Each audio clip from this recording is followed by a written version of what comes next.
I've clicked onto the Global Tropical Overview for February the 8th, 2024. As is always the case in these videos, the subject expression are mine alone, only making decisions ahead of any tropical cyclones, look to your local weather office, local emergency management, and local tropical cyclone warning center. We've got a few systems active across the South Pacific today. We've got not tropical cyclone. This is Invest 94P here, northwest of New Caledonia, forecast to track southeast over the next few days and bring impacts to New Caledonia and Vanuatu. And we've also got a couple systems further east. This is Osai, not really forecast to do too much, forecast to weaken over the next few days. And Nat is barely a tropical cyclone today, south of the French Polynesian Islands. So we're really not going to be talking about these two today. The main topic is Invest 94P. Let's go ahead and get right into the storm. You can see it here on the close-up visible loop. It looks a bit better than yesterday. You'll note that we have a lot more deep convection, mainly on the eastern side, which was very different to yesterday, where we had a lot of dry air, keeping the eastern side pretty dry. Now, in terms of where the center is actually positioned, it's a little bit hard to say. We really haven't had an ASCAT pass today to really confirm what the low-level structure is. Now, we can take some interpretations from visible satellite. You can see on the eastern end of this convection, we have some slight northerly flow there on the eastern side, turning into easterly winds south of all the convection. Now, in some respect, it does look like the winds then turn like this on the western side, but I have a suspicion that that's more mid-level clouds. You can see the low-level flow really continues on this easterly or at least southeasterly flow until it's way west of the convection, and it looks like it doesn't wrap around until like this. And so you have a circulation in the low levels, kind of like what I've outlined there, with the main center here on the western end of the convection. Now, hopefully we get an ASCAT pass to get a little more insight on what's happening underneath the thunderstorms, but this is my best guess right now of where the center is, just based on the clouds. Now, this does provide some insight on how the storm is doing right now. Keep in mind, I put the center position here. So if the center is here, the center is on the western end of all of the convection, and this implies that the system is struggling with maybe some westerly shear. And you might wonder what might be causing that. Well, we do have this upper low to the southwest of the storm. You can sort of see some of this low level cloud action here on the water vapor loop moving in a clockwise manner. This is indicating the eastern end of an upper level low that is forecast to turn the system towards the southeast over the next few days. And on the western end of this low, we have a lot of southeasterly flow being brought towards the storm. And it might be true that the system is facing some shear from that flow. You can see this better on the 200 millibar flow plot from the GFS. Here's your upper level low, and here's some of your southwesterly flow going right up to the red L here on the map.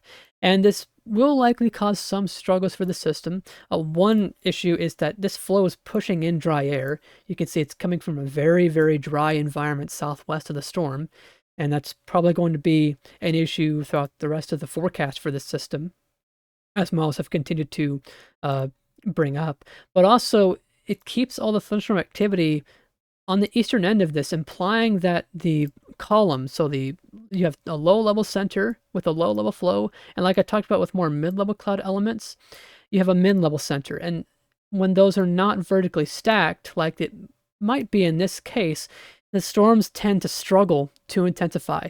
What you really want is you want those centers vertically stacked throughout the troposphere so they can really get more organized and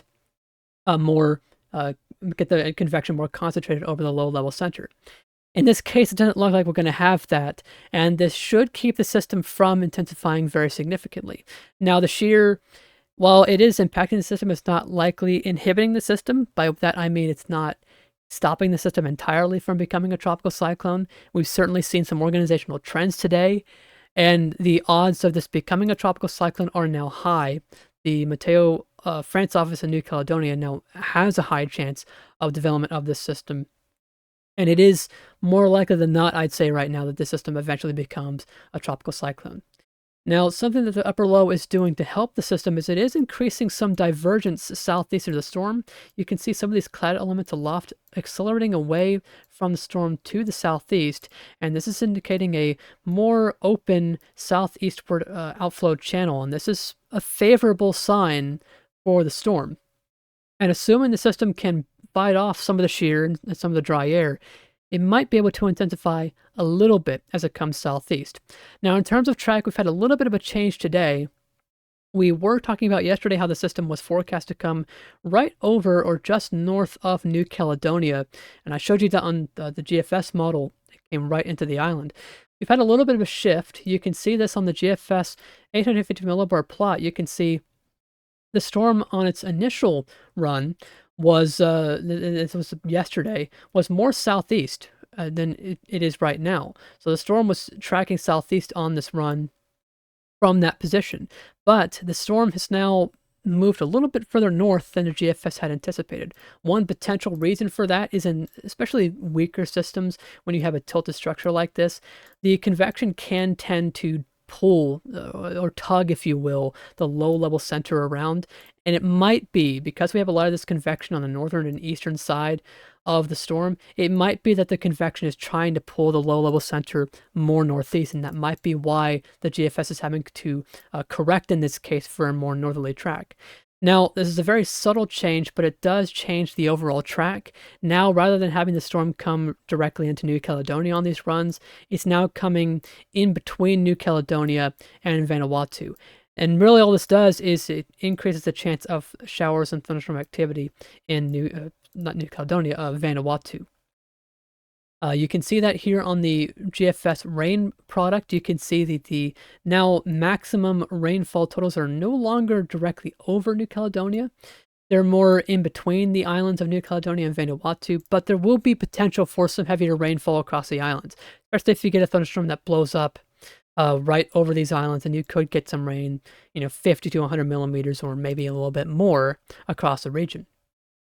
Now, the system is going to be tracking southeast, like I talked about, over the next few days because of this upper trough, and this will allow it to come southeast into the region that I mentioned before. And you can see that on the GFS, and you see the model does intensify it a little bit, but as we get towards the end of the run, or end of the track, at least in this forecast period, this begins to slow down, and like I talked about yesterday, the reason for that is this building ridge north of New Zealand, and this is going to start pushing the storm back the way it came.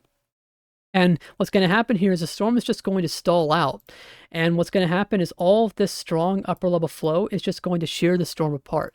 And you can see the impacts of this if we look at the vorticity plot on a cross section of the storm. So what I've done, if you can see in the thumbnail here, is I've taken a cross section of the storm from roughly east or west to east, and you can see that as the storm is stronger and intensifying on the model, we have the column extending further up into the troposphere. And if we correlate this to a sounding from the GFS, you can see that a higher up storm, say it went up to about 200 millibars on that run, it's going to more feel the flow aloft and going to track southeast, and that's what's going to be happening over the next few days.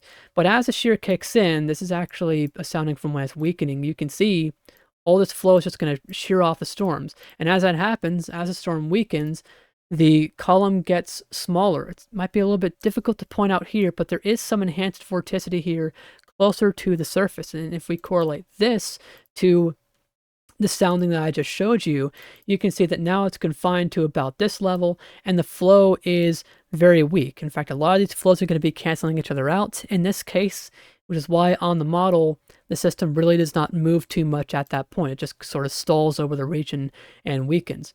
Now, eventually the system will be tracking again northwest as in its weakened state, and there might be some potential after that for the system to maybe redevelop and maybe do something long range, but that's out of the forecast period, and I'll talk about that in the future if that does become a distinct possibility. But for New Caledonia and Vanuatu, this may lead to an increased possibility just because of the storm stalling of heavier rainfall across the islands. Though good news here is, like I pointed out earlier, the environment is very dry around it. And this will probably keep the storm fairly dry once it stalls. There may, of course, still be some potential for shower and thunderstorm activity across the region, but I wouldn't expect anything too big. And you can see that in the GFS. Once again, with the rain plot, we don't really see big totals here. Now, this is out to 5 days, so maybe there's a bit more after this period, but the general key message here is not a very impactful system, but still chances there for some heavy rainfall and some tropical storm force winds. This is the current map from Mateo, France, New Caledonia. You can see them giving a high chance of development as the system moves towards the east, and again threatening New Caledonia and Vanuatu here over the next few days. But I'll leave a link to Mateo, New Caledonia, and a local weather office if I can find it in Vanuatu at the top of the description, so you can get the latest information ahead of the storm. And I'll have future uploads throughout the rest of this week on 94P as it does develop. And maybe we'll have to go to the Southwest Indian Ocean later, maybe next week, as there may be some potential development there after the South Pacific sort of starts to calm down. But that's all that I've got for today. Thanks for watching.